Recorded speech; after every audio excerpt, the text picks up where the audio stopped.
श्री जी की रसोई में आपका फिर से स्वागत है। मैं सही हूँ और आशा करता हूँ कि आप सब भी सही होंगे।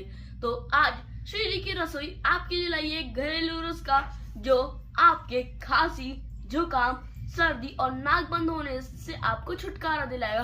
तो इसके लिए आपको बस 4 इंग्रेडिएंट्स लगते हैं जो कि है काली मिर्च, मिश्री, बादाम और खसखस। और हम बताते हैं कि इनको बनाते कैसे हैं और आपको आपकी खांसी से छुटकारा दिलाते हैं।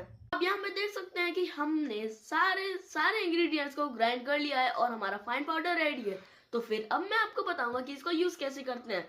तो आप इसको सुबह 1 चम्मच खाली पेट गर्म दूध के साथ ले सकते हैं और रात में गर्म दूध 1 चम्मच ले सकते हैं।